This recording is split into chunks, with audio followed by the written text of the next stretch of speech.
1 Samuel 16.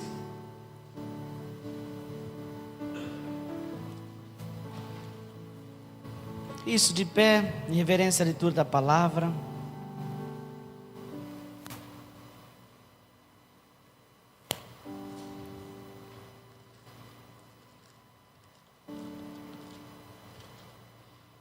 Primeira Samuel, capítulo 16, versículo 1, diz assim a palavra do Senhor.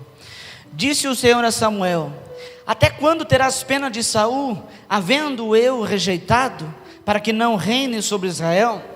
Enche um chifre de azeite e vem. Enviar-te-ei a Jessé, o belemita, porque dentre os seus filhos me provi de um rei.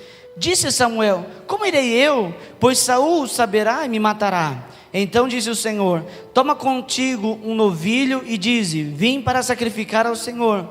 Convidarás Jessé para o sacrifício, e eu te mostrarei o que hás de fazer. E ungir-me-ás a quem eu te designar. Fez, pois, Samuel o que dissera o Senhor, e veio a Belém. Saíram-lhe ao encontro os anciões da cidade, tremendo, e perguntaram: é de paz a vossa vinda? Respondeu ele: é de paz, vim sacrificar ao Senhor. Santificai-vos e vinde comigo ao sacrifício. Santificou ele a Jessé e seus filhos e os convidou para o sacrifício. Sucedeu que, entrando eles, viu Eliabe e disse consigo: certamente está perante o Senhor o seu ungido. Porém o Senhor disse a Samuel: não atendes para a sua aparência, nem para a sua altura, porque eu rejeitei. Porque o Senhor não vê como vê o homem vê o exterior, porém o Senhor o coração. Amém? Versículo 8. Então chamou Jessé a Abinadab e fez passar diante de Samuel, o qual disse: nem a este escolheu o Senhor. Então Jessé fez passar Samá, porém Samuel disse: tampouco a este escolheu o Senhor. Assim fez passar Jessé os seus 7 filhos diante de Samuel. Porém Samuel disse a Jessé: o Senhor não escolheu estes. Perguntou Samuel a Jessé: acabaram-se os teus filhos? Ele respondeu: ainda falta o mais moço, que está apacentando as ovelhas. Disse, pois, Samuel a Jessé: manda chamá-lo, pois não nos assentaremos à mesa sem que ele venha. Então mandou chamá-lo e fê-lo entrar. Era ele ruivo, de belos olhos e boa aparência. Disse o Senhor: levanta-te e unge-o, pois este é ele. Versículo 13. Tomou Samuel o chifre de azeite e ungiu no meio dos seus irmãos. E daquele dia em diante, o Espírito do Senhor se apossou de Davi. Então Samuel se levantou e foi para Ramá. Amém? Você pode fechar os teus olhos? Vamos orar a Deus, pedir para que Ele fale conosco, para que Ele ministre a sua palavra com poder nessa noite. Aleluia. Senhor, nós te adoramos, Deus. Nós te bendizemos, Senhor. Reconhecemos que só o Senhor é Deus e que não existe outro além de ti, Senhor. Como é bom, Deus, poder estar aqui na tua presença, poder ouvir a tua voz, Senhor, poder sentir o teu toque, poder sentir, Jesus Cristo, o teu bom perfume. Como é bom nós podermos estar aqui e poder saber que o Senhor tem nos preparado uma mesa de delícias para nós podermos estar contigo, Senhor, comendo a mesa. Esse é o momento de comer a mesa, é o momento da palavra, é o momento, Senhor, que nós nos alimentamos da palavra. Nós pedimos nessa noite, Senhor, que o Senhor venha trazer um alimento puro, sólido e verdadeiro. Que não haja, Senhor, no nosso meio, Senhor, nenhuma filosofia humana, que não haja, Senhor, nenhum pensamento humano, nenhuma doutrina humana, Senhor, mas que a tua palavra, Senhor, venha ser pura e verdadeira nessa noite, em nome de Jesus. Amém. Podemos assentar. Eu falei do ar, a gente vai se adaptando, viu, irmãos? Às vezes vai ficar um pouco mais frio, mas a gente vai adaptando. Aqui provavelmente vai ficar mais gelado do que aqui, né? Até ele gelar todo o ambiente, aqui vai sempre estar mais gelado no início. Então, aqueles que gostam de frio, vai para lá. Os que gostam, a gente vai se adaptando. Amém? Ligar um pouquinho mais cedo também, para já deixar mais gostoso. Mas é bênção, amém? Eu creio que os irmãos ficaram felizes. Deu muito trabalho, irmãos. Deu bastante trabalho. Mas graças a Deus, Deus nos abençoou. Amém? Como eu disse, nós vamos aprender nessa noite a vencer alguns gigantes. Dentre muitos gigantes que tem na nossa vida, existem gigantes em 3 áreas específicas. São 3 áreas de atuação do diabo. Existem gigantes materiais, existem gigantes emocionais e existem gigantes espirituais. Amém? Diga assim comigo: gigante material, gigante emocional e gigante espiritual. Amém? Para a gente entender essas 3 partes, esses 3 tipos de gigante, a gente precisa entender nós primeiro. O homem, o ser humano, ele é feito de corpo, alma e espírito. Corpo porque nós somos do pó da terra. Amém? Alguém vai dizer que Deus nos criou do pó da terra. Na verdade, Deus não te criou do pó da terra coisa nenhuma. Ele criou lá no céu. Amém? Ele te formou do pó da terra. Amém? Você não é criação de terra nenhuma, você é criação do coração de Deus. Deus forma o homem do pó da terra. Amém? Junto com esse pó da terra, Deus coloca no homem as suas emoções. O homem não é um ser, eu estou falando homem, mulher. Não é um ser apático, sem emoção, sem características emocionais. Deus deixou em nós essas características. E isso não é pecado, não é mal, não. Isso é bom, amém? Só que a gente vai entender o que acontece. E também Deus soprou, quando formou o homem, Deus soprou nas suas narinas o zoé, o fôlego de vida, vida de Deus, amém? Esse é o Espírito. Quando Deus forma o homem do pó, o homem não é nada, é apenas um bonequinho de barro. Mas Deus passa então a colocar nele vida, e essa vida que Deus coloca no homem é o zoé, vida de Deus, amém? Por isso que você tem em você a essência de Deus. Por isso que o homem precisa estar junto de Deus, porque ele pertence a Deus. Por isso que Jesus dizia: olha, nós temos que ser um. Eu sou com o Pai e vocês são comigo. Ele fala da videira verdadeira, vós sois os ramos, amém? Então nós precisamos estar interligados com Deus, porque somos o Espírito de Deus, amém? Como se Deus pegasse um pouquinho da sua vida e distribuísse para cada um de nós. Todos nós temos a vida de Deus em nós, amém? Todos nós. Por isso a palavra de Deus diz que o Espírito está pronto, mas a carne é fraca. O Espírito, ele não precisa de aperfeiçoamento. Ei, pastor, você está com cara de heresia. Mas não é. A Bíblia diz que o Espírito está pronto. Eu não preciso jejuar pelo Espírito. Eu não preciso ler a Bíblia para o Espírito. Amém? A única coisa que você pode fazer é edificação do Espírito.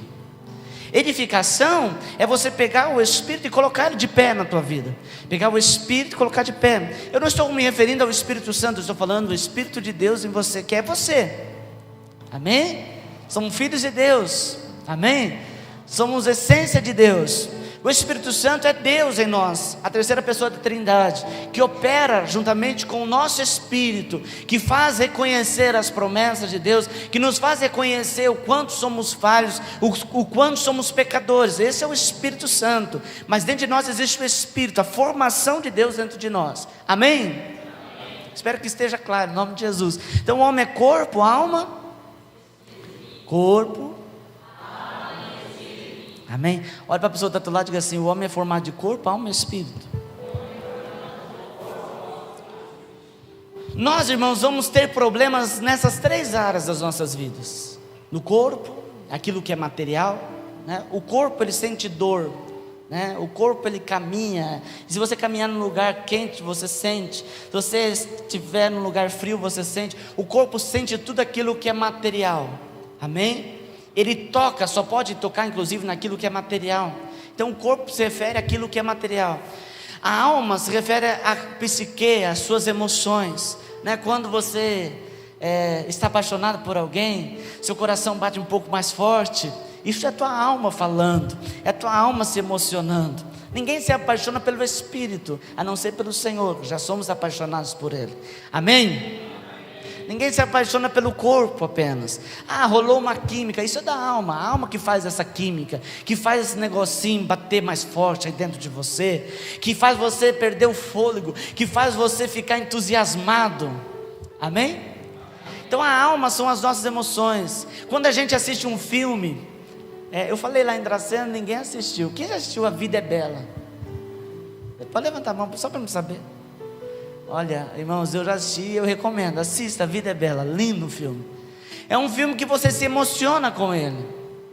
Você vê o pai cuidando de um filho de uma forma extraordinária.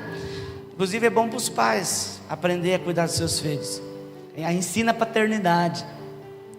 E você assiste o filme e se emociona, mas aquilo é ficção, mas aquilo é arte, mas ela tem o poder de tocar na tua alma, né? Eu não sei aqui quantos tiveram a oportunidade já de entrar num museu. Quantos já entraram no museu? Vá ao museu, tá? De arte, vá. Você olha assim, já viu aquelas reportagens, mostra a pessoa no museu e a pessoa fica assim, aí você fala, que coisa mais besta, coisa mais boba. Mas quando você entra no museu de arte, você também fica igual. Você fica impactado, você fica entusiasmado, você quer entrar nos detalhes e causa emoção em você, causa alguma reação. Esse toque que causa em você é um toque na tua alma. A música, por exemplo, ela é... Inclusive para quem estuda música, a gente quando estuda música a gente aprende que a música é a linguagem universal dos seres. É a linguagem aonde todo ser vivo se movimenta. Um cachorro, por exemplo, ele se emociona com a música. Ele fica agitado com a música. Você fica agitado com a música. Eu tenho que tomar cuidado lá em casa, porque às vezes a gente está assistindo a televisão e aí passa alguma propaganda, e às vezes é uma propaganda de carnaval. E aí, irmãos, a Maria Clara, o que ela tiver que fazer, ela para e olha para a televisão. Está amarrado, pastor, misericórdia, Jesus vai queimando.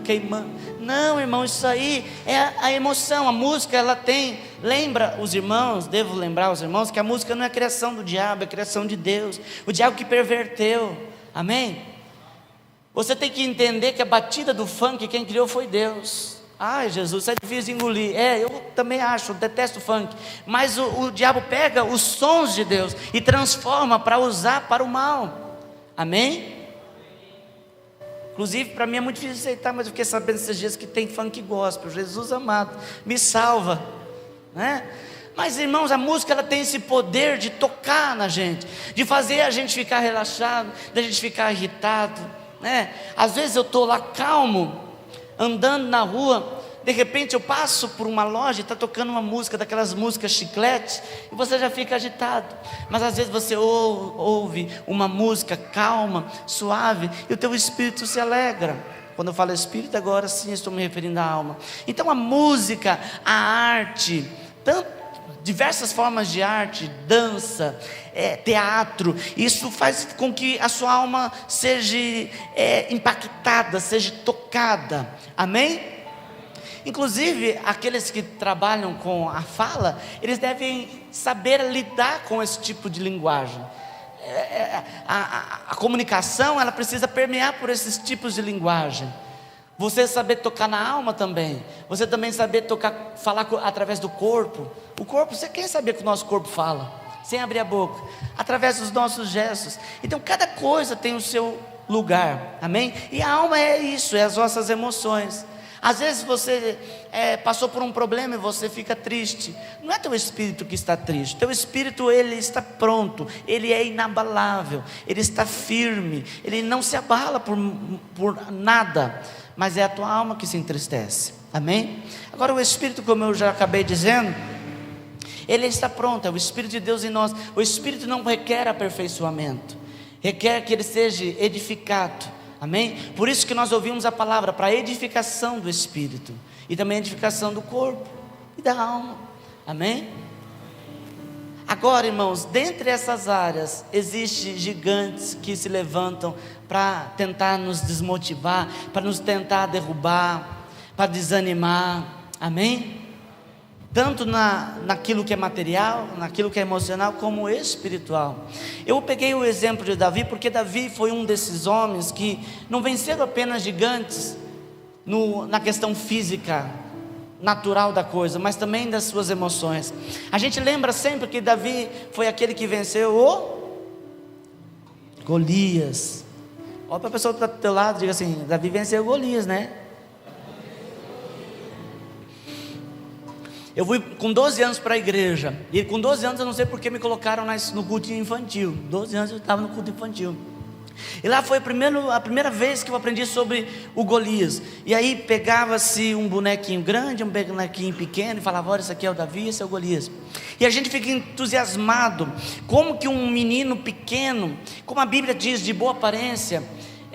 Boa aparência não é algo bom. Quando a Bíblia fala boa aparência, era algo ruim para a época, porque para você ser um guerreiro você precisava ser sisudo, você precisava ter cara de macho, e boa aparência não era algo muito interessante para a época. E como que pode esse moço tão indefeso, frágil, vencer um gigante enorme, tão preparado, né? Isso nos entusiasma. Mas antes de Davi vencer o Golias, ele já tinha vencido outros gigantes, amém? Por exemplo, gigantes materiais. A gente passa por lutas. Gigante sempre representa um problema, gigante sempre representa uma dificuldade. A gente passa um problema, uma dificuldade no trabalho, né? Quantos aqui já não enfrentaram gigantes no trabalho? Na escola, na faculdade, na família. São gigantes materiais, não é algo espiritual. Há um grande problema, irmãos, quando nós espiritualizamos tudo. Existem pessoas que não conseguem andar em uma linha reta, ele sempre está nos extremos. Ele não sabe ter aquilo que a Bíblia diz, domínio próprio, temperança. Ele sempre está espiritualizando aquilo que não é espiritual e materializando aquilo que não é material. Existe uma questão muito grande, muito séria, que a gente precisa entender, que os gigantes materiais, eles precisam ser vencidos de forma material, de forma real. Por exemplo, o primeiro gigante que Davi venceu, que simbolizava uma dificuldade na vida dele, era o leão e o urso. Quando ele falou com o rei, ele disse: olha, rei, eu posso vencer Golias. Quando ele falou com Saul, ele disse: Saul, eu posso vencer Golias, porque eu já tinha vencido o leão e o urso. Agora você me diz, ele orou pelo leão e pelo urso? Ele fez campanha pelo leão e pelo urso? Ele jejuou para vencer o leão e o urso? Não, ele agarrou na barba do leão. Amém? Olha para a pessoa que está do lado e diga assim: ele agarrou na barba do leão. Então todos os nossos gigantes materiais precisam ser vencidos de forma prática. Você precisa fazer alguma coisa. Pastor, eu estou enfrentando um problema, eu preciso urgentemente comprar uma casa. Eu não quero mais pagar aluguel, eu quero sair do aluguel, eu quero comprar uma casa. Eu vou orar. Amém, a oração é sempre muito bem-vinda. Mas as questões materiais você precisa resolver materialmente, de forma material, de forma real. Amém? Natural. Você vai lá, você organiza as suas finanças, você vai no banco e vê as linhas de crédito, você senta com o esposo, senta com a esposa, vê como que estão as contas da casa. É assim que vai funcionar. Ah, pastor, eu estou enfrentando um gigante na minha faculdade, na minha escola. Olha, um gigante da nota baixa, pastor, que tem se levantado contra a minha vida. Então você vai fazer o quê? Orar, jejuar? Amém? Jejue e ore, mas estude. Se você somente orar e jejuar e não estudar, você não vai vencer os gigantes naturais, os gigantes materiais, porque eles requerem medidas materiais. Amém? Pastor, eu estou enfrentando um problema. Quantos casais eu já atendi? Apesar de eu ser novo assim, eu já atendi muitos casais. Ah, pastor, eu estou enfrentando problemas. Vai lá fazer uma oração. E as pessoas acham que a oração vai resolver o problema de falta de comunicação, por exemplo, do casal. Existem casais que não têm comunicação. A mulher fala A, o homem fala B, e o filho ainda fala C. E aí chama o pastor para orar, e o pastor vai lá orar. Mas às vezes a oração não vai mudar nada, porque precisa tomar medidas práticas. Sentar e dizer: o que está acontecendo? O que está acontecendo com a gente? Por que a gente não está se comunicando? O que está havendo? Qual é a falha? Irmãos, por isso que existe tantos pastores aí doentes, não tem? Quem já ouviu falar que tem pastor depressão? Porque eles querem resolver as coisas que não dá para ser resolvidas de forma espiritual. E aí tomam uma carga, irmão, que não consegue resolver. Eu sou bem prático, aquilo que é pastor para resolver, o pastor vai resolver. Mas aquilo que o psicólogo precisa resolver, o psicólogo que se resolva. Então a gente tem que tomar cuidado para a gente não espiritualizar aquilo que é prático. que precisa sentar. Pastor, ora por mim, eu quero a minha casa, aleluia, amém, nós vamos orar. Eu creio que Deus pode dar a sua casa, só que se você não sentar, ajustar as suas finanças, fazer algum propósito financeiro, trabalhar mais, fazer algum investimento, não vai acontecer. Pastor, eu queria tanto que o senhor falasse, vamos orar que vai cair uma casa do céu. Não, querido, eu vou estar te enganando. Se alguém disse isso para você algum dia da sua vida, isso é mentira. Você precisa fazer alguma coisa. A Bíblia diz, não diz, muitas pessoas acham que a Bíblia diz, faça a tua parte que eu te ajudarei, mas isso não está escrito na Bíblia. Mas está escrito na Bíblia, esforça-te. Esforça-te. Você precisa se esforçar. Você precisa se esforçar. Quando Deus foi tirar o povo do Egito, Deus disse, olha, sai, e fez tudo aquilo que precisava fazer no âmbito espiritual, Deus fez. Deus mandou pragas sobre o Egito, para que o faraó libertasse o povo. A hora que o faraó liberta o povo sai marchando. Eu te pergunto, Deus não poderia fazer eles serem arrebatados? Deus arrebatou Felipe. Deus não poderia fazer, apareceu em Canaã? Mas porque tem coisas que você precisa fazer. E eles saem do Egito, e o primeiro lugar que eles chegam é Piairote, um lugar sem saída, montanha para cá, montanha para lá, exército faraó e o mar. E agora? O povo chega diante de Moisés e diz, e aí, Moisés? E Moisés chega diante de Deus, e aí, Deus? E Deus diz, Moisés, diga ao povo que marche. Então, se nós, irmãos, queremos vencer algumas coisas na nossa vida, principalmente aquilo que é material, aquilo que é natural, nós precisamos agir de forma correspondente àquilo que nós queremos resolver. Você está entendendo? Pastor, eu quero ser um profissional excelente, então você precisa estudar. Pastor, eu quero ser melhor em tal área. Então, eu já fui daqueles, irmãos, que orava para fazer prova. Eu não estudava nada e falava, Senhor, eu quero um milagre, um milagre. Eu ia para a escola, eu nunca gostei de estudar. E parece que é uma coisa, a gente não gosta de estudar, a gente não sai da escola. E eu nunca gostei de estudar. E aí eu fazia o ensino médio, eu dizia, Deus, eu não sei o que é essa fórmula. Aquelas coisas de fórmula de Bhaskara, equação de segundo grau, eu nunca gostei disso. Mas eu ia para aquilo e fechava assim os olhos e dizia, Deus, me abençoa. E sabe o que acontecia, irmãos? Eu era reprovado, porque eu não estudei. Diferente seria, irmão, se eu tivesse estudado e dizer, Deus, me abre o entendimento, Deus, me ajuda, eu estudei, agora eu não estudei e quero resolver. Tem muito homem que vai para o pastor e fala, pastor, ela está muito nervosa, ó, pastor, tira o demônio dela. Ó, que demônio? Aí você vai conversar com a irmã, ele disse que você está nervosa. Pastor, ele não faz nada em casa, pastor. Ele não lava o copo que ele bebe, pastor. Ele não lava uma louça, pastor. Ele não passa um pano na casa, pastor. É tudo eu que tenho que fazer. Aí o camarada quer que eu expulse o demônio da esposa? Eu tenho que expulsar o demônio dele. Ele não entendeu o que é casamento ainda. Ele acha que ele é o filhinho da mamãe ainda. A minha mãe era desse jeito, minha mãe chegava a colocar comida no prato do meu pai. E sabe o que aconteceu? Qual foi o resultado disso? Ela apanhou 20 anos. Pastor, eu gosto de fazer para o meu esposo, eu amo ele é um homem dedicado, ele é um homem maravilhoso, eu coloco comida no prato dele. Aí é diferente. É diferente. Por isso que não adianta orar, precisa entender, precisa sentar e resolver. Sabe o que faz, irmãos? Aqueles que espiritualizam as coisas, levanta o tapete, joga poeira debaixo, diz, Jesus abençoou, tchau, vira as costas, mas está lá, debaixo do tapete. Vai chegar um momento que isso aí vai se levantar, essa poeira vai aparecer, porque aquilo que é prático, precisa resolver de forma prática. Pastor, ora para o meu filho, está muito rebelde. A vara da disciplina fugente do espírito da criança, o espírito mau que está na criança. Se você não corrigir, se você não disciplinar o seu filho da forma que você acha correto, não adianta orar. A rebeldia, ela não tem volta, cada vez ela piora. Não estou dizendo que ela não tem cura, estou dizendo que seu filho é rebelde hoje, ele vai ser mais rebelde amanhã. Se você não botar um basta, não dizer chega, não vai parar.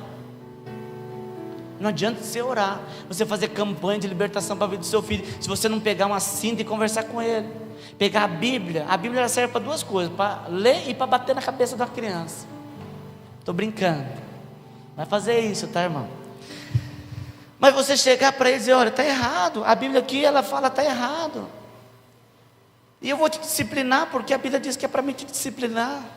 Eu vou te corrigir porque a Bíblia... Ai, pastor, coitadinho. Então, se você aguenta, então fique com os seus reizinhos. Fique com eles, aguenta eles. Eu estou dizendo, irmãos, que a gente não pode espiritualizar aquilo que não é espiritual. Quem está entendendo? Por favor, alguém deve estar entendendo. Amém, glória a Deus. Pastor, ora para mim, eu quero casar. Aí você olha, a pessoa está desarrumada, feia. Que jeito é casar, gente? Se arrume, fica bonito, fica bonita. Apareça. Não vai o cavalo branco, o cavaleiro não vai bater na tua porta, não. Ai, pastor, achei que o senhor fazia uma oração, apareceu o príncipe encantado. Eu ainda não testei isso, mas eu acredito que não dá certo. E outra, nunca vai aparecer um homem perfeito para você. E nunca vai aparecer uma mulher perfeita para você. Se você está pensando isso, sai fora. Ai, pastor, eu não consigo me relacionar com ninguém porque eu tenho que me apaixonar. Comete essa burrada na tua vida. Eu já falei isso aqui esses dias. Você tem gente que você olha assim, casou com a pessoa, não é nada na vida, não sabe nada, não quer nada da vida. Ah, pastor, ora por ele não quer nada da vida. Não, irmã, você tem que ver isso antes. Ah, pastor, essa mulher é uma goteira. A Bíblia fala da mulher goteira. Sabe qual é a mulher goteira? Fica tum, tum, tum, tum, tum. Quem gosta de dormir com goteira? Eu tinha um parente da minha família que colocava uma lata no dia de chuva só para ouvir o barulho. Isso aí é tortura.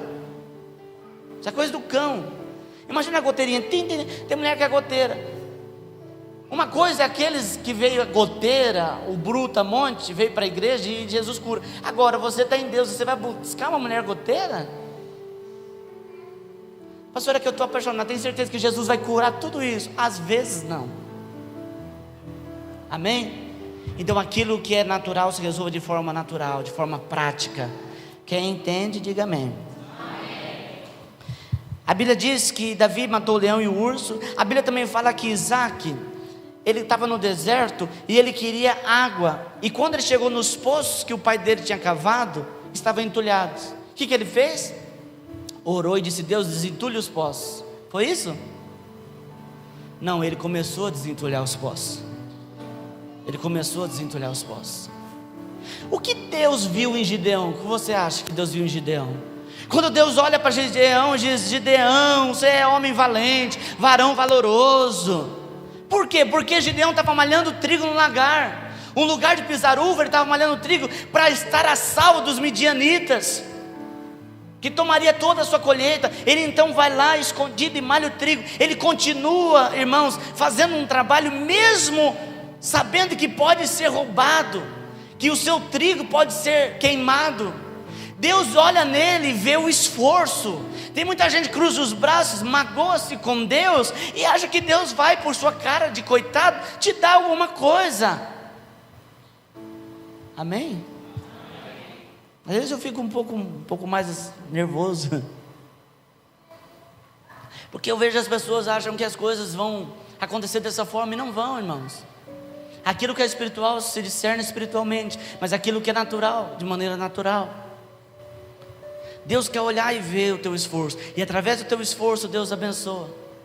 Por que Deus escolheu Davi? Porque Davi venceu o leão e o urso. Ele agarrou na barba do leão. Ele não cruzou os braços e disse: Deus, mata o leão. Amém? Gigantes emocionais. Como eu disse, a alma são as nossas emoções. É a área de maior ataque do diabo. Todos nós temos alma, não é uma coisa que você escolhe ter ou não. Todos nós temos. Todos nós temos sentimentos. Até o cara mais durão, ele é provido de sentimentos. Tem uma alminha lá dentro dele, que se emociona, né? Geralmente esses homens turrão, bravo demais, é porque tem feridas na alma. Feridas que às vezes nem eles sabem que existem. Mas esses gigantes na área da alma, irmãos, são gigantes poderosos. Tem pessoas que vivem com um gigante do medo na sua alma. Ela é rodeada de medo. E você pergunta: por que você está assim? É porque eu tenho medo. Ah, porque você tem medo do quê? Não sei, eu tenho medo.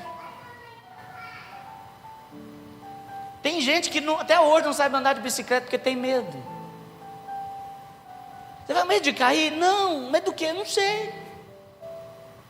Aí se você for puxar, irmão, o histórico, essa pessoa teve alguma frustração no passado. Então as feridas da alma são feridas difíceis de cicatrizar. Ou melhor, quase nunca cicatrizam sem o sangue de Jesus. Somente o sangue de Jesus pode curar as feridas da alma. Amém? Então existe uma série de gigantes emocionais. Existe culpa. Tem gente que é possuído de um sentimento de culpa. Mesmo que vem para Jesus, ainda a culpa corrói ele por dentro. Pelo pecado, por aquilo que fez no passado. Vou dizer para você, querido, a Bíblia diz: quem está em Cristo, nova criatura é. As coisas velhas se passaram, eis que tudo se fez novo. É a Bíblia que diz, não é o pastor que está dizendo, é a Bíblia que diz: tudo se fez novo. Amém? Tudo é novo. Aí, irmãos, o diabo vem e te coloca culpa. É interessante, irmãos, a culpa a gente não consegue explicar. Tem mãe que sente culpa porque acha que o filho rebelde é rebelde porque ela deixou de fazer alguma coisa por ele. E aí fica o filho rebelde cá e a mãe se sentindo culpada de lá. Você vê como o inimigo é sujo. Amém? Existem, irmãos, espíritos gigantes de menos-valia. A pessoa não consegue entender quem ela é. Isso aí é problema de identidade. Aqueles que estão em Cristo têm a identidade de Cristo em si.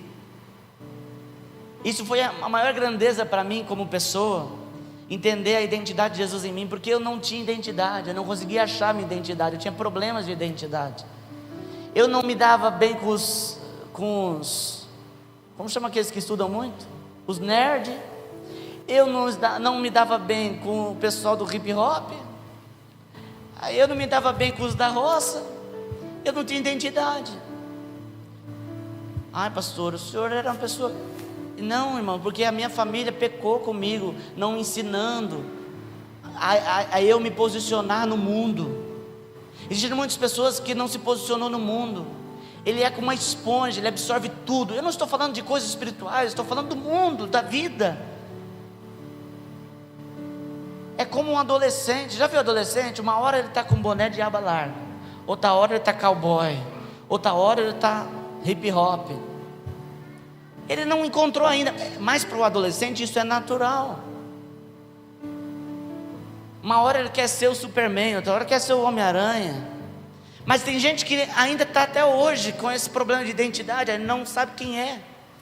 Eu gostaria de convidar a vir a Cristo, porque Cristo mostra quem você é. Em Cristo Jesus a gente aprende quem somos.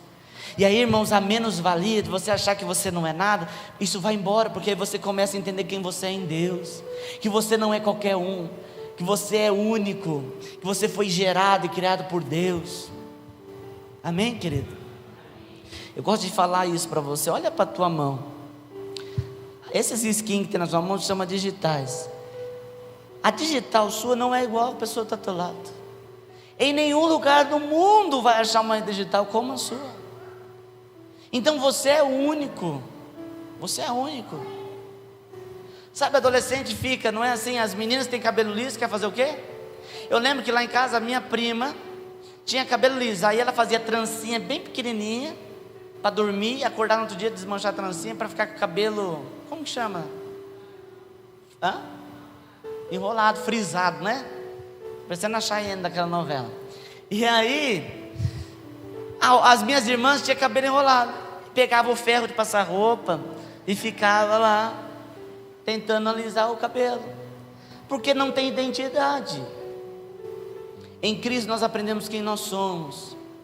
E aí nós vemos, irmãos, que nós somos importantes.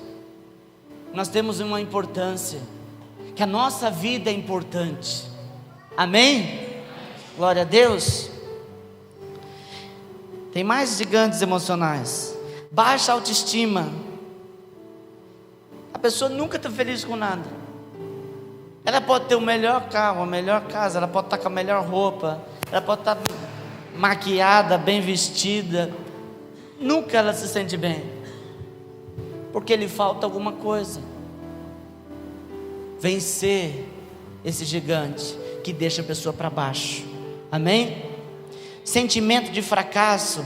gigantes que trazem sentimentos de derrota, o gigante da ansiedade, um gigante da nossa geração, né?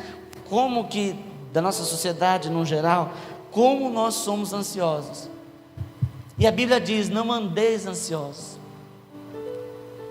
Irmãos, quando nós estamos passando por uma provação, a gente quer algo, a gente procura algo, a gente quer saber como que vai acontecer, que jeito, qual é a forma, quando. Não é assim? Isso é ansiedade. A gente é ansioso por aquilo que vai vir, por aquilo que vai vir daqui 10 anos. Isso são gigantes, amém? Qual é o papel do gigante? De paralisar. Lembra o Golias? Ele afrontava o exército de Israel, para paralisar o exército de Israel. O gigante do medo, o gigante da ansiedade, ele vem para te paralisar, amém? E você precisa entender que isso está dentro de você, nas suas emoções, e que você precisa buscar em Deus cura das suas emoções, amém? Buscar, tentar entender a origem. Daqui a alguns meses nós vamos fazer um encontro com Deus. No encontro com Deus nós buscamos a origem de alguns problemas, que às vezes a gente pratica, existe alguns sinais de um problema que às vezes a gente nem conhece, a gente nem sabe o porquê que a gente é assim. Tem gente que ela até tenta ser feliz, mas sempre está cabisbaixo, sempre está para baixo. E aí a gente começa a buscar a origem. Nós vamos ter um encontro com Deus daqui a alguns meses. Eu vou estar avisando os irmãos. A gente precisa arrumar uma escola, algum lugar para a gente poder fazer. Então, irmãos, você precisa tentar entender, conversar. Você que tem pai e mãe, tentar conversar sobre os problemas que você tem enfrentado. Por exemplo, eu sempre fui uma criança que desde pequena roía a unha. Às vezes alguém pode dizer: roer unha é normal, pastor. Não é, isso é uma crise de ansiedade. E aí depois que eu me converti, eu comecei a entender, por conta das muitas brigas que tinha em casa. Eu comecei a lembrar, toda vez que meu pai começava a brigar dentro de casa, eu começava a roer a unha, porque na minha impotência, eu descontava nas minhas unhas. Eu não podia fazer nada, então eu ficava ansioso por não fazer nada, não poder fazer nada. E Jesus me libertou disso. Hoje eu dou uma ruidinha aqui, outra lá, mas estou falando de comer quase a metade do dedo, irmão, da unha do dedo, de sangrar, sabe, no frio você não conseguia abrir a mão. Você, quem aqui já roeu ou rói unha, você não consegue abrir os dedos assim, porque come tão perto aqui, ó, rói tão perto. Além de ser nojento, de ser bactéria pro seu estômago, né? Então isso são coisas que a gente tem que olhar a origem, o porquê que acontece isso na nossa vida, amém? A Bíblia fala de vários personagens da Bíblia que venceram os gigantes emocionais. A Bíblia fala de Elias, né? Elias era o homem do fogo, lembra? Vinha 50 pessoas contra Elias, Elias mandava fogo. Mas Jezabel se levantou e disse: eu vou te matar. E ele se enclausurou. Ele entrou dentro da caverna, ficou com medo com o que Jezabel poderia fazer. E aí, irmãos, eu te pergunto: como que pode um profeta, o profeta do fogo, ficar com medo? Porque são gigantes, irmãos, gigantes que muitas vezes nós sozinhos não conseguimos vencer, e precisamos do Senhor na nossa vida, amém? Do Senhor, e precisamos sempre de alguém. Aprenda uma coisa: a gente sempre precisa de alguém para nos ajudar, a gente sempre precisa de alguém. Só que existe um grande problema, irmãos: as pessoas confiam em pessoas erradas. Você tem que aprender em quem confiar, em quem confiar. Você tem que aprender a confiar em alguém que seja de Deus, que tenha um conselho de Deus para a tua vida, amém? Mas a gente precisa dividir sempre o problema com alguém. A gente precisa ter alguém do nosso lado. A Bíblia fala de Jonas, a Bíblia fala de Jeremias, de Sara. Sara, ela sentia menos. Quando Deus olhou para ela e disse assim: você vai ser mãe, ela não conseguia acreditar, e ela riu. Alguém vai dizer: pastor, ela riu, ela debochou de Deus. Não, se ela tivesse rido de uma forma de deboche, Deus tinha fulminado ela. Mas ela riu porque ela não acreditava que poderia acontecer com ela. E Deus então trata com ela. Sarai significa princesa, e Sara significa minha princesa. Deus estava querendo fortalecer nela que ela tinha importância, que ela era uma mulher amada por Deus, amém? o Senhor olha para ele e diz: você não é qualquer uma, você é minha princesa, curando as emoções de Sara. Amém, queridos?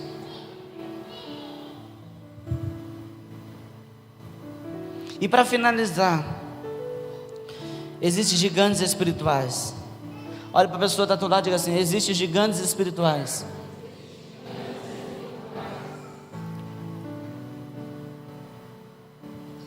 A Bíblia diz, irmãos, que a nossa luta não é contra carne e sangue, mas contra principados, potestades, forças espirituais do mal, que habitam nas regiões celestes, tá?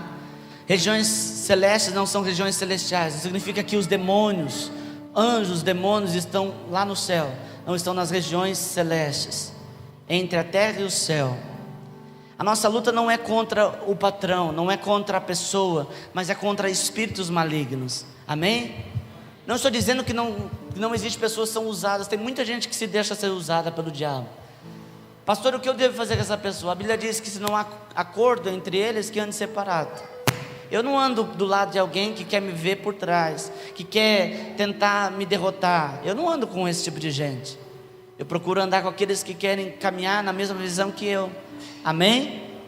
Glória a Deus. Mas a nossa luta é contra Satanás e os seus demônios. E existe, irmãos, uma guerra. Ainda que você diga: pastor, eu não acredito. Essa guerra está existindo. Ainda que você não acredite, a guerra existe. E ela está acontecendo neste momento.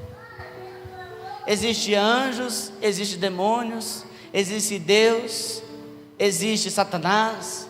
Não que os dois estejam na mesma hierarquia, não. Deus é muito superior ao diabo. Deus não fica brincando de guerrinha com o diabo igual a gente fica quando é criança. Não, ele já está derrotado. Mas ele, querido, é o principal inimigo dos filhos de Deus. E ele vem com todas as suas armas para derrotar. Amém?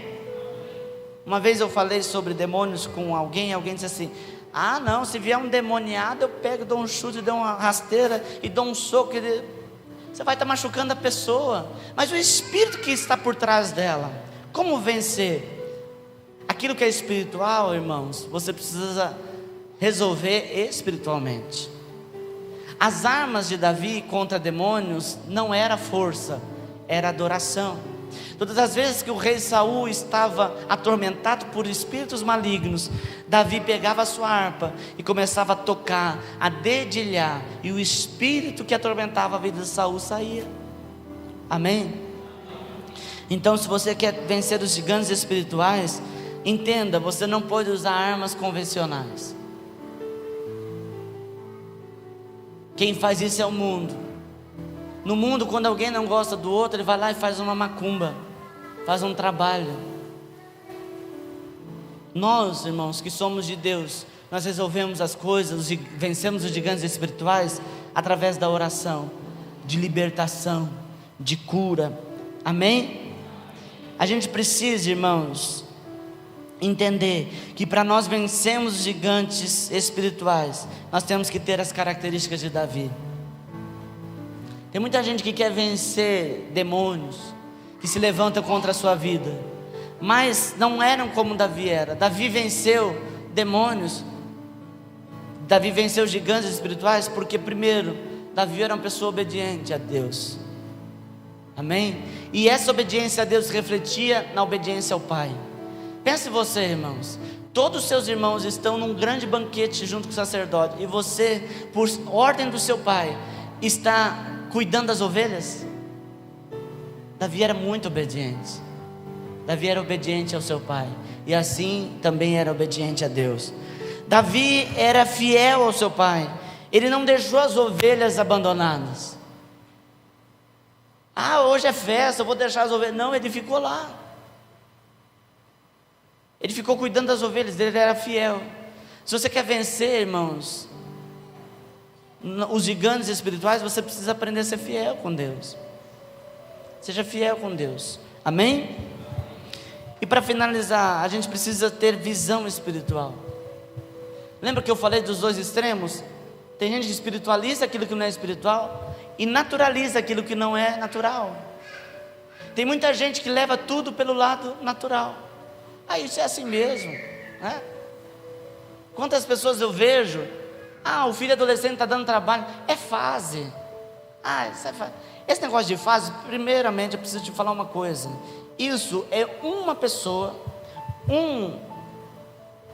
como que a gente pode dizer, um doutrinador pedagógico que falou sobre fases. Só ele que falou sobre fases. Eu não vou lembrar o nome dele agora, mas só dentre tantos doutrinadores da educação infantil, só um que vai falar que a criança ela tem fases. Então cuidado, e isso se dá principalmente na questão da aprendizagem. Cuidado para você não colocar fase aonde não é fase, aonde precisa de correção, aonde precisa resolver as coisas. Pastor, é fase. Pastor, ele anda roubando umas coisas dos irmãos dele, mas é fase, pastor. Toda criança já roubou. Não é toda criança que rouba. Isso é desvio de caráter. E se não for resolvido, vai piorar. Então, a gente não pode espiritualizar aquilo que precisa. Aliás, a gente não pode naturalizar aquilo que é espiritual. É assim mesmo. Não tem problema. Isso aqui não tem importância. Isso aqui não é pecado. Quem diz que tudo que não é pecado te serve? Pecado não pode. Não, pecado pode. Não, irmãos. Não. O apóstolo Paulo diz assim, que ele pode todas as coisas, mas nem tudo convém. Você tem que ver o que te convém, o que é bom para você, o que vai ser bom para a tua vida, o que vai ser bom para a tua família. Tem gente que fica procurando na Bíblia, na Bíblia não está escrito que é proibida maconha, mas não vai estar escrito que é proibida maconha. E nem eu vou te dizer que está escrito na Bíblia proibida maconha. Agora você vê se isso te convém. Você acha que isso é bom? Se tem uma coisa que o homem não pode reclamar, irmãos, é que ele não sabe o que é certo e o que é errado, porque o homem comeu o fruto da árvore do conhecimento do bem e do mal. A partir do momento que o homem comeu o fruto da árvore do conhecimento do bem e do mal, ele sabe o que é certo e o que é errado, o que é bom e o que é ruim. Irmãos, qualquer um. Se você for lá numa aldeia mais distante, indígena, você vai ver que ele sabe o que é certo e o que é errado. Claro que na sua limitação, naquilo que ele acha que é ética, que é moral. Você sabe também. Você tem que olhar o que é bom para você. Tem gente que é extremista, né? Pastor, a igreja tem que voltar a pregar contra a televisão, porque a Rede Globo. Acho bonito que as pessoas que falam contra a Rede Globo mete a boca na Rede Globo e fica na internet vendo pornografia. Acho lindo isso. Não é o meio, irmãos, é você. Não é o meio, é você. Tem gente que fica crente, fica metendo a boca no Big Brother, dá mais audiência para o Big Brother do que se você desligar a televisão e calar sua boca. Fica falando o dia inteiro, porque o Big Brother é do capeta, Big Brother. Você deve estar querendo assistir, porque você não para de falar do Big Brother. Porque a Rede Globo, está amarrada, em nome de Jesus, Rede Globo nunca mais. Só Record, só Record. Tem hora que a Rede Record é pior que a Globo. Pior ainda quando descubro que é um crente que é dono dela. Que eu vejo, irmão, sensualizando, inclusive história bíblica. Esse dia eu estava assistindo não sei o que da Bíblia, eu vi um beijo, que eu falei, Jesus, isso não pode ser da Bíblia. Não, mas é porque tem que atrair as pessoas. Está errado. Então, irmão, não adianta, se a gente for começar a olhar tudo isso, a gente vai ficar louco. É você, é aquilo que chega em você. É você que tem que olhar e ver se isso é bom para você. Eu não estou aqui defendendo a Rede Globo. Eu estou dizendo, irmãos, que o filtro é você. É você. Tem gente que se perde com o WhatsApp, não sabe usar o WhatsApp, não sabe usar o Facebook, não sabe usar a internet. Pastor, longe de mim, está amarrado. Pornografia, nunca vi, está amarrado. E você acha que ficar mais tempo na internet do que com a sua família, você acha que é diferente do que a pornografia? É a mesma coisa. É pecado igual. A Bíblia diz: o homem viva a vida comum do lar. É a mesma coisa. Quando você deixa a sua família para estar mais na internet, então a internet é pecado para você. Então você não sabe usar a internet. Você está entendendo o que eu estou falando? Não é o meio, aliás, não é aquilo que vem para você. É você, não é o meio por onde o pecado vem. É você. É você. Tem coisa, irmãos, que para um não tem pecado nenhum, mas você não pode para você, porque isso te leva a pecar. Então eu não quero, eu não posso. A igreja, lá quando me converti, ela servia vinho na Santa Ceia. E teve um consenso. Eu estou falando na igreja, não a comunidade renovada. A igreja no geral, as igrejas serviam vinho num cálice único, uma coisa super chique. Era um único cálice para todo mundo. O último comia de colher. Nojento. Glória a Deus que não tem mais cálice único. Mas havia um problema com o vinho. Os irmãos que eram do tempo do Chapéu Globo, quando chegava o cálice, ele não queria largar. Quando não, ele bebia um pouquinho, aquilo aguçava o seu alcoolismo. E ele saía da igreja e enchia a cara depois da Santa Ceia. A igreja então reuniu e disse assim: olha, esse vinho não é o vinho de Jesus. A gente precisa colocar. Então você tem que entender. A igreja hoje serve, irmãos, para prevenir aqueles que estão na igreja em processo de cura. Tem, às vezes aqui na nossa igreja não tem, mas tem igreja que tem alguém que está deixando a bebida, e a gente vai servir bebida para ela. Você está entendendo? Pastor, não é pecado servir o vinho na Santa Ceia, mas para o irmão é pecado. Por isso, irmãos, que a gente tem que analisar, quando a Bíblia fala para a gente não escandalizar. Às vezes não é pecado para você, mas escandaliza outro. O seu jeito, a sua maneira de falar. Tem gente que não pode falar com as pessoas, porque é tão grosso, que ele ofende.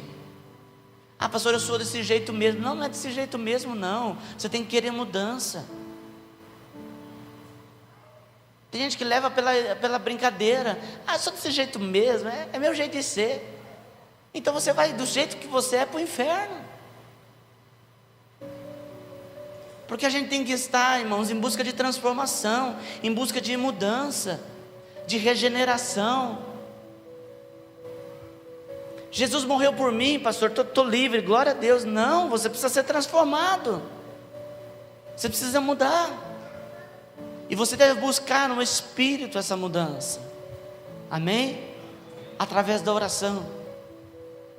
Tem umas pessoas que chegam para mim e falam: ah, pastor, eu oro todo dia, eu oro muito, oro muito, oro muito, oro muito. Sou uma pessoa de oração. Aí você vai ver a vida da pessoa, é enrolado, é mentiroso, não é? Uma série de coisas que revela que a pessoa não tem nem um pouco de vida de oração. Ou se tem, está orando de forma errada, porque a oração ela muda a pessoa. Pastor, eu leio a Bíblia todo dia, não perco a minha leitura, e é grosso, é ríspido, é sem educação. Não pode essa pessoa ler a Bíblia. Ou está lendo a Bíblia de forma como lê um livro, como lê o catálogo da Avon. Mas quando você tem um encontro com a palavra de Deus, irmãos, ela muda você. Você está entendendo? Então, irmãos, existem gigantes. Esses gigantes precisam ser vencidos, para que você viva a plenitude de Deus na tua vida. Amém? Às vezes você ouviu essa palavra e já passou, essa palavra é dura. Irmãos, a gente não pode brincar mais. E não pode brincar mais de passar a mão na cabeça das pessoas e dizer: olha, está tudo bem. Não, a gente precisa mudar. A gente precisa mudar. Eu tenho ficado espantado, irmãos, com aquilo que eu tenho visto, de pessoas que se dizem de Deus, o que estão fazendo. Tem mau testemunho na rua. Eu não estou dando direta não, irmãos, eu não preciso disso. Tem mau testemunho. Um tempo atrás eu ouvi falar que os crentes eram os mais caloteiros. Como que pode, irmãos, a gente que se diz de Deus ser caloteiro? Não pagar as pessoas com qual a gente comprou, a gente pegou alguma coisa? Não pode isso.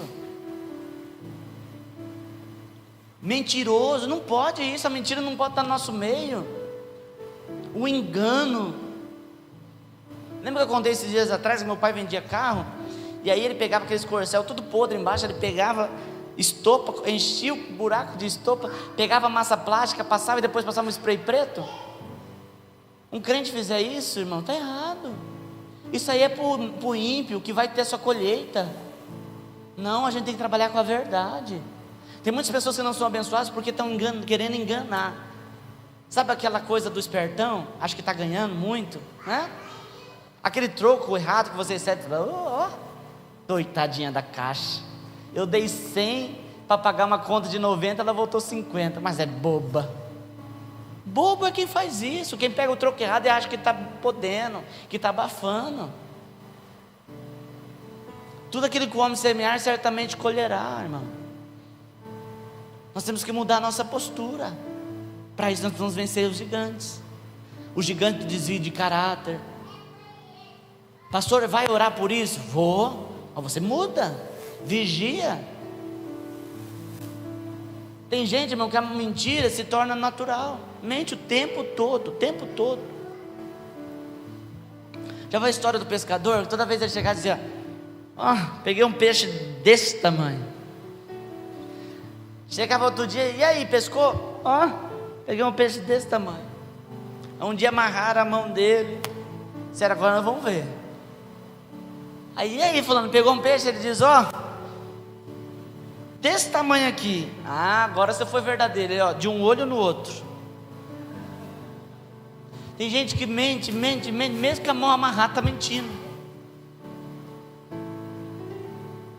Pastor, a sã doutrina da igreja Comunidade Renovada. Não é uma questão de doutrina. É uma questão de você ser abençoado, de você viver uma vida plena no reino de Deus, em comunidade, em sociedade, no mundo aí fora. Irmão, se a igreja do Senhor não resgatar os principais valores, irmão, tudo vai embora, porque os valores têm sido roubados, estão sendo roubados. Se a igreja não preservar os valores da honestidade, da lealdade, da honra.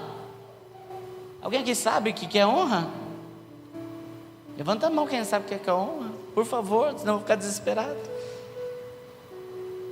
O valor da honra está se perdendo em todos os âmbitos, inclusive na igreja. As pessoas não honram mais os pastores. O pastor é um líder maior da igreja, que está ali sendo pago para ministrar uma palavra. Não, existe algo espiritual. Honrar pai e mãe. Meu pai está errado, minha mãe está errada. Mas a Bíblia não diz que é para você dizer se está errado ou se não está errado. A Bíblia diz que é para você honrar. E diz, inclusive, se você honrar, você vive mais. Se você não honrar, você morre. Honrar as autoridades.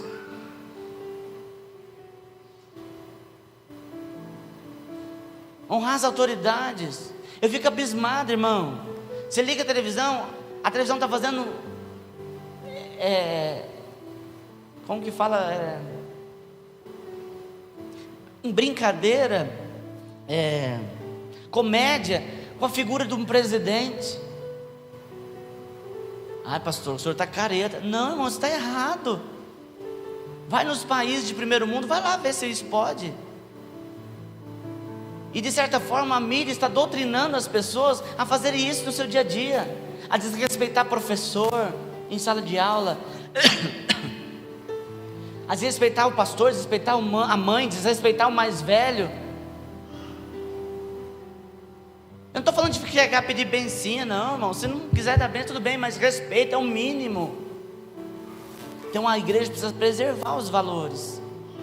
Amém? Alguém entendeu a palavra? Vamos colocar de pé.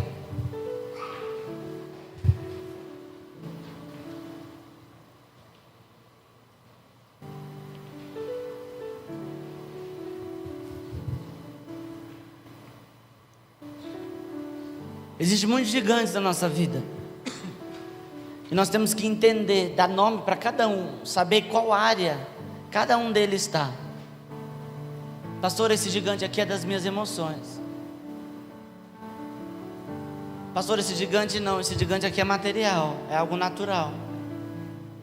Pastor, isso aqui é algo espiritual.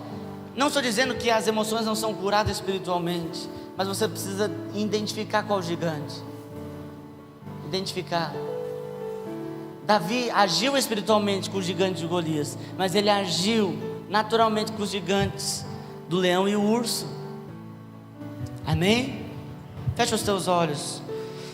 Senhor Deus, em nome de Jesus, nessa noite, Senhor, nós aprendemos que existem gigantes materiais, existem gigantes emocionais, existem gigantes espirituais. Senhor, eu sei e entendo que em todos eles o Senhor pode nos dar livramento, mas nós pedimos, Senhor, nos dê entendimento para lidar com os gigantes de forma correta. Senhor, tem hora que nós temos que orar, mas tem hora também que nós temos que agir. Tem hora que temos que orar e agir, Senhor. Eu te peço, Deus, dê discernimento ao teu povo, para que eles entendam, Senhor, que aquilo que é natural se precisa resolver de forma natural. Que, Pai, nós não podemos espiritualizar aquilo que não é espiritual, e nós não podemos naturalizar aquilo que não é natural, Deus. Que a tua igreja venha ter entendimento, Senhor. Assim como Salomão, Deus, pediu entendimento, sabedoria, nós pedimos, Senhor, entendimento e sabedoria, pois a tua própria palavra diz, Senhor, que o teu povo padece por falta de entendimento, por falta de conhecimento, Deus. Em nome de Jesus, transforma a nossa vida. Em nome de Jesus. Eu citei um versículo aqui, querido. A Bíblia diz assim, que o povo padece por falta de entendimento. E alguém vai dizer, pastor, está escrito conhecimento.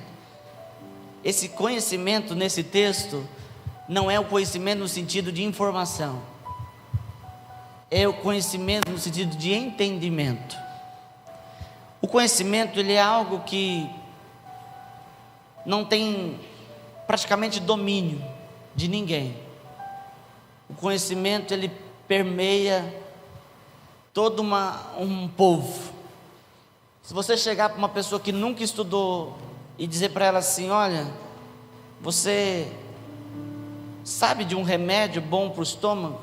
Ela vai dizer, olha, o boldo é bom para o estômago. Eu ouvi dizer um lugar com uma cidade que todo mundo ia lá e pedia um remédio para uma senhora. E a reportagem foi estudar que remédio que era para o estômago. A senhorinha pegava sabão de soda, picava bem picadinho, e ela dava um pedacinho para a pessoa tomar. É claro que cicatrizava alguma coisa, mas também poderia matar alguém. Era o conhecimento que ela possuía. A gente não pode dizer que tem gente que tem muito conhecimento ou tem poucos conhecimentos, porque conhecimento não se mede, a gente não sabe. Agora, entendimento é importante, você precisa entender. Conhecimento, ele está ligado com a informação. Tem muita gente que tem informação e acha que está entendendo, e acha que é conhecimento. Tem muita gente que vê no YouTube e diz, eu sei, agora eu sei tudo, descobri. Eu falo sempre para os meninos aqui na igreja, primeiro, se aquilo que está no YouTube fosse realmente bom, não estaria no YouTube, estaria num livro, e seria vendido muito bem caro. Eu nunca vi nada de Einstein no YouTube, eu nunca vi. Pastor, porque não tinha YouTube naquela época? Engano seu. Se tivesse, eles não colocariam, eles colocariam no livro. Porque no YouTube precisa de um vídeo curto, e não existe conhecimento passado em tempo curto, ou se mede o tempo do conhecimento, de um entendimento. Então, a gente precisa aprender a entender, irmãos. Entender o que Deus está falando, o que Deus está fazendo. Entender o que é esse gigante que eu estou enfrentando. Eu conheci uma mulher aqui em Nova Andradina, se eu falar o nome dela, metade da igreja conhece. Uma senhora que ora por muita gente na cidade. E aí ela foi contar o testemunho dela, e o marido dela batia nela. Ele morreu, né? Mas ele batia nela. E aí disse que ele chegou a ficar de cadeira de roda. E um dia ela falou assim, que ele chamou ela e disse, vem cá. Ele batia nela, mas ele foi para cadeira de roda. E aí ele chamava ela, que ela chegava na frente da cadeira de roda, ele chutava a canela dela. E eu, do jeito que eu sou, eu fiquei entusiasmado, eu fiquei indignado. Eu falei: mama, como assim? A senhora ia lá para ele chutar sua canela? Eu honrei meu marido. A minha vontade era de falar um monte para aquela irmã. Falar: irmã, isso não é honra coisa nenhuma, isso aí é idiotice. Mas ela já estava velha, na denominação dela, na religiosidade dela. Eu falei: não vou gastar tempo com isso. Mas eu fico impressionado como que a falta de entendimento faz com que a pessoa seja dominada. O marido dizia: vem cá que eu quero te chutar. Ela ia lá e ele chutava ela. Você tem noção do que é isso? Isso é falta de entendimento da palavra, irmãos. A palavra de Deus, ela é muita informação, mas ela precisa que você entenda. Sabe por quê? Se você não entender a palavra, existe alguém que entende antes de você e quer fazer você ser enganado.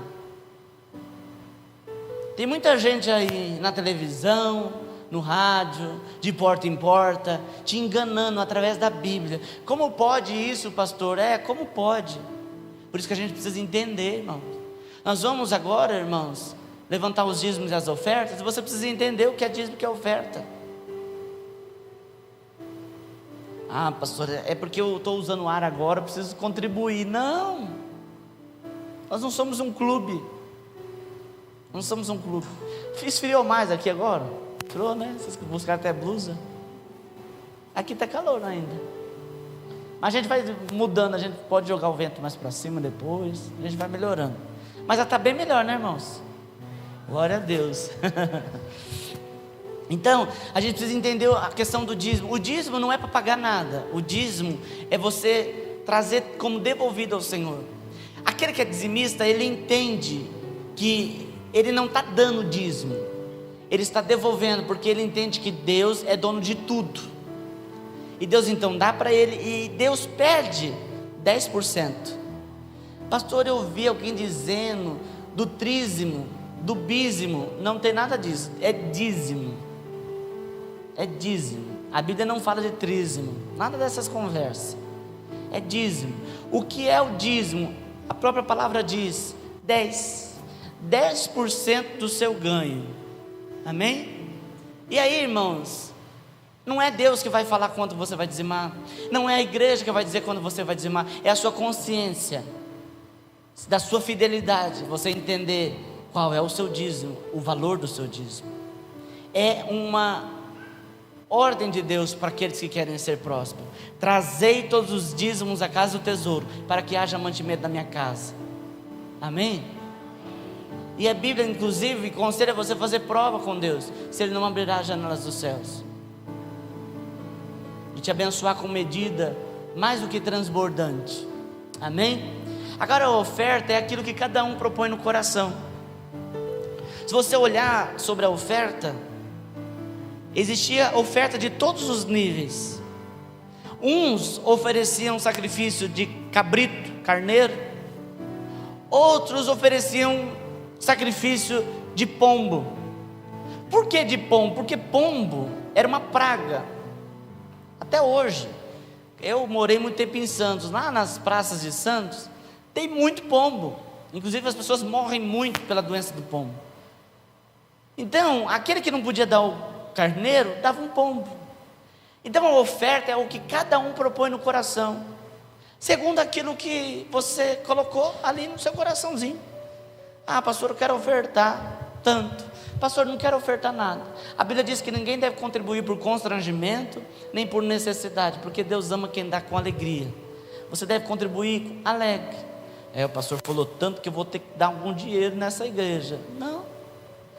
Não faça isso, que você não será abençoado.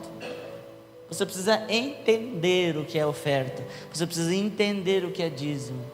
Tem muita gente barganhando com Deus, achando que vai ser próspero. Não, barganha não prospera ninguém. Moeda de troca, barganha é moeda de troca. Deus, eu vou te dar, o Senhor me dá em dobro, hein? Não. Quem pratica o ato de dizimar sabe que Deus abençoa, e ele não faz questão de fazer troca com Deus, porque ele sabe que Deus abençoa. Amém? Por isso que é preciso entender o dízimo e a oferta. Eu vou orar por você, e você que vai contribuir, você pega a sua oferta, o seu dízimo, eu quero abençoar a sua vida. Senhor Deus, em nome de Jesus, eu peço agora, Senhor, sobre a vida daqueles que vão dizimar nessa noite.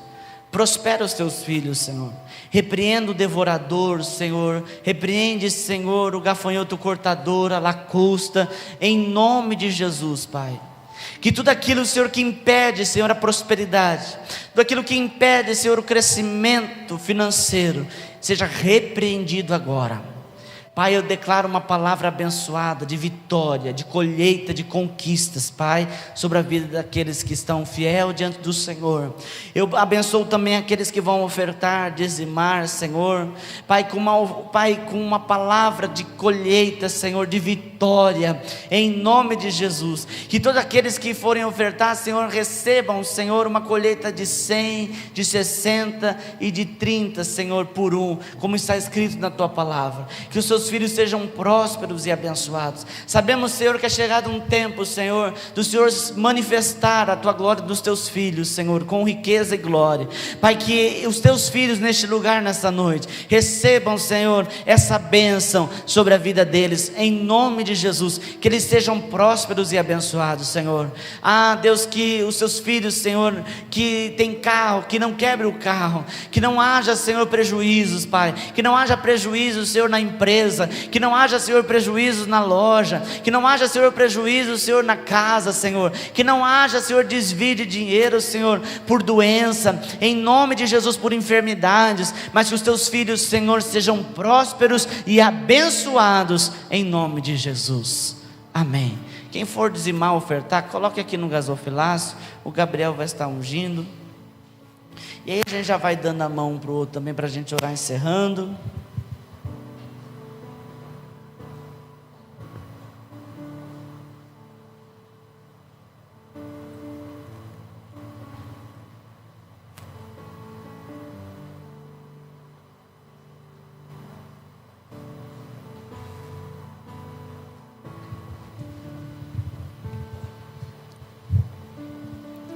Eu já vou orar encerrando. Deixa eu só justificar a ausência da pastora e da Maria Clara. Maria Clara, quinta-feira, estava com virose. E aí, passou, teve aquele processo de febre, sintomas de virose. E aí, no finalzinho da virose, teve outra reação, parece uma alergia. E nós levamos no hospital. Não que ela esteja mal, mas foi só por uma questão de proceder mesmo. Nós fomos no hospital, aí não deu tempo delas virem para o culto, mas está tudo bem, graças a Deus. É um processo natural que a criança tem que passar mesmo, né? As defesas, criança até 10 anos ela pega alguma coisa, é o tempo de defesa, do 0 aos 10 anos, gripe, virose, né? Às vezes os pais pegam junto, né? A gente é um pouco mais forte para resistir mais rápido, mas está tudo bem. Ore pela vida da pastora, ore pela vida da Maria Clara, amém?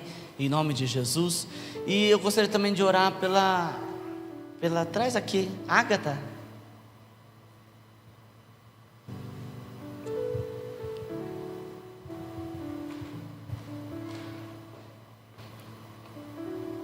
Eu vou orar, irmãos, pela Ágata e já oro encerrando, amém?